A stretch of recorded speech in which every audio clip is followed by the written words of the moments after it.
AI and large language models are everywhere. However, AI can take away our ability to make meaningful connections.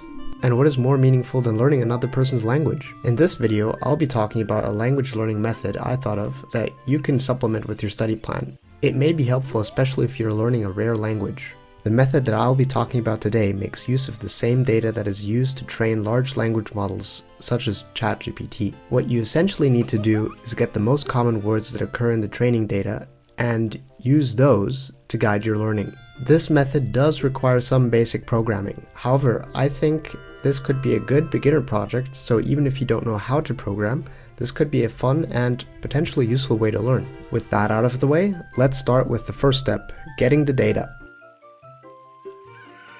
The data we're interested in is basically any large collection of texts written in the language you are interested in studying.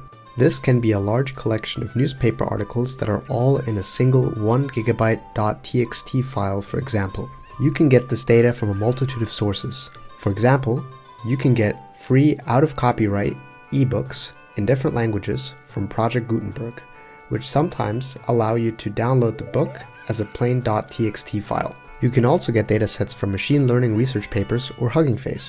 When choosing a dataset, beware that you will learn the most common words in this particular dataset. So for example, if you use math texts to study a language, you're likely to see some common math words. This may be a good or bad thing, depending on what you want to learn. In this video, I'll be using Swahili news articles as an example of a dataset.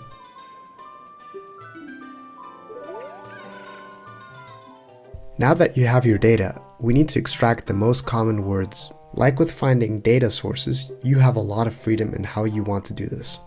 You can use any programming language you like. If you're a beginner, I would recommend Python or Lua. Alternatively, if you're interested in learning a new programming language, this could be a good opportunity to try and learn that language. If you have no interest in programming, you can also try to ask your favorite AI model to write the code for you. But beware, the AI might hallucinate and the code might not work as you expect. I'm going to leave the coding to you. But if you want a starting point, here's the code I use to extract words in Swahili.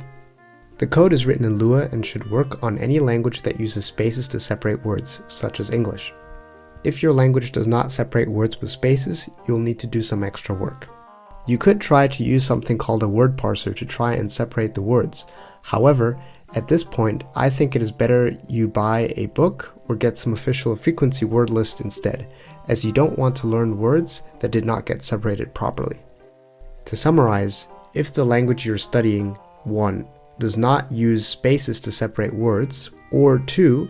does not have some official frequency dictionary or comparable resource, then unfortunately this method is not going to work for you, and I recommend another way to study the language instead, such as using a textbook or getting immersed in the language with a native speaker. Now that you have your most common words, you can focus on creating a study routine around these words. I would first focus on the most common words, and here's why.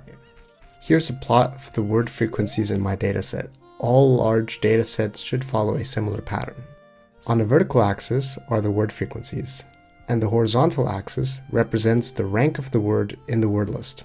For example, x equals 500 is the 500th most common word in the word list, and x equals 1 is the most common word. The vertical axis has a log scale, so this means each major tick the frequencies are going up by a factor of 10 in this plot. Exponential relationships on log plots are shown as straight lines. We can see that the most common words are definitely worth learning as they occur much more frequently than other words. We can see that the word at x equals 500 here is more than 100 times rarer than some of the more common words, so it is worth your time to focus your attention on the common words first. In fact, it could be fair to say if you don't know these common words, you probably would not be able to understand the language. Similarly, if you do know these words and how they're used, you could likely understand a lot already with little effort. Now comes the part where we have to learn the words. For this, I think it is important to always be aware that the words you extracted by themselves might not be very useful for you to learn the language. For example, in my dataset, the words ya and za both mean of, according to Google Translate. This should already alert you that something complicated is happening in the language that is not easy to translate into English and that we need some extra help. For this step, I recommend going through the word list with a native speaker and learning from them how they use the words. The native speaker can give you simple example sentences using these words. Sometimes some words need multiple sentences. Do whatever you think is a good number to get the most common meanings of the word. If you understand an example sentence a native speaker gives you, I would write the sentence on a flashcard and highlight the word that you're trying to learn. For this, you can use physical flashcards or a flashcard program, such as Anki. Now all that is left to do is continue studying a bit every day. I hope this video inspired your language learning. I first read about a variation of this technique in the book Fluent Forever by Gabriel Weiner. In it, the author suggested a frequency dictionary to learn languages more efficiently. However, I quickly realized not every language has a readily available frequency dictionary, so I decided to make my own. This technique is not meant to completely replace your language learning approach, but I hope it helped inspire ways to make it more efficient for you. If you have any insights you'd like to share, please write them in the comments so others can also benefit from them. I wish you all the best in your language learning. Bye!